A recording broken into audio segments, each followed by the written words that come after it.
El crecimiento en sabiduría y gracia de Jesús. Reflexiones sobre Lucas. Hoy nos sumergiremos en uno de los misterios más fascinantes de la Biblia, los años desconocidos de Jesús. Lucas 2:40 dice: y el niño crecía y se fortalecía, llenándose de sabiduría, y la gracia de Dios estaba sobre él. ¿Pero qué significa exactamente eso? ¿Cómo fue el crecimiento en sabiduría y gracia de Jesús desde su infancia hasta el inicio de su ministerio público a los 30 años? Hoy exploraremos este misterio, reflexionaremos juntos y nos haremos preguntas que quizás no tengan respuestas definitivas, pero que nos invitan a profundizar en nuestra fe y curiosidad. La Biblia guarda silencio sobre gran parte de la vida temprana de Jesús. Tenemos unos cuantos pasajes: su nacimiento en Belén, la visita de los pastores y los magos, la huida a Egipto y una escena a los 12 años en el templo de Jerusalén, cuando impresionó a los maestros con su comprensión y respuestas. Pero después de eso, el silencio es absoluto hasta que aparece a los 30 años para ser bautizado por Juan el Bautista. ¿Qué podemos imaginar sobre esos años? Para entender cómo pudo haber sido la vida de Jesús, debemos considerar su contexto cultural e histórico. Jesús creció en Nazaret, una pequeña aldea de Galilea. Era una comunidad agraria y trabajadora, alejada de las grandes ciudades. Probablemente ayudó a su padre José, quien era carpintero, en el taller familiar. En ese tiempo, los carpinteros no solo trabajaban con madera, sino también con piedra, construyendo herramientas y estructuras para la comunidad. Es posible que también asistiera regularmente a la sinagoga, donde aprendía las escrituras y participaba en las oraciones. La Torá habría sido el centro de su educación espiritual, y como cualquier niño judío de su época, habría memorizado extensos pasajes. Pero, ¿y lo sobrenatural? Hubo momentos en los que su divinidad se manifestó incluso antes de que empezara su ministerio público. El versículo dice que Jesús creció fortaleciéndose y llenándose de sabiduría.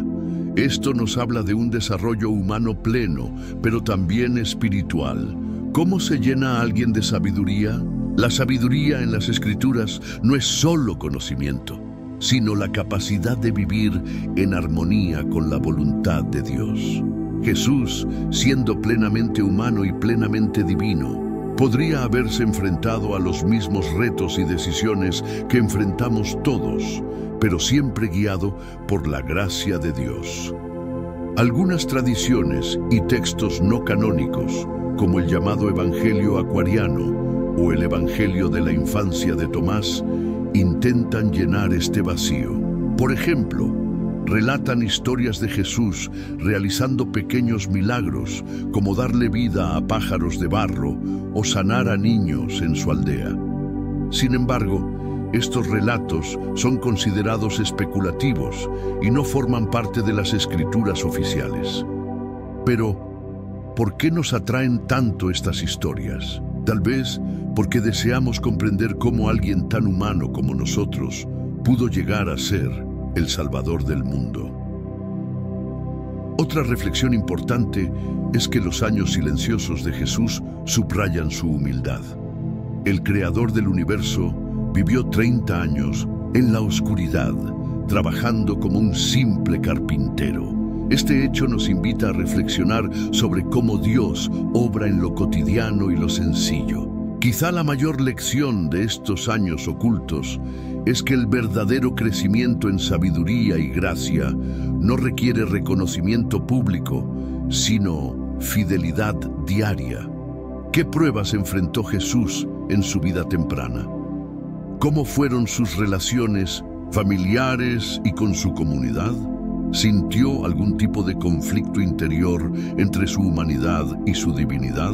Estas preguntas no tienen respuestas definitivas, pero nos invitan a reflexionar sobre nuestra propia vida. ¿Cómo estamos creciendo en sabiduría y gracia? ¿Estamos permitiendo que Dios nos moldee en lo cotidiano? La historia de Jesús nos enseña que no siempre conoceremos todos los detalles, pero eso no significa que no haya un propósito en lo que no vemos. Los años desconocidos de Jesús nos desafían a confiar en que Dios está trabajando en nuestras vidas, incluso cuando parece que no hay grandes eventos. ¿Y tú? ¿Estás dispuesto a crecer en sabiduría y gracia en los momentos silenciosos de tu vida? Si este video te dejó pensando y quieres seguir explorando estos temas, dale like a este video, suscríbete a nuestro canal y activa la campanita para no perderte nuestros próximos contenidos. Nos encantaría leer tus pensamientos en los comentarios. Cuéntanos, ¿qué crees que hizo Jesús durante esos 30 años? Tu opinión podría inspirar a otros. Gracias por acompañarnos en esta reflexión. Recuerda que, al igual que Jesús, tú también estás llamado a crecer en sabiduría y gracia. Nos vemos en el próximo video.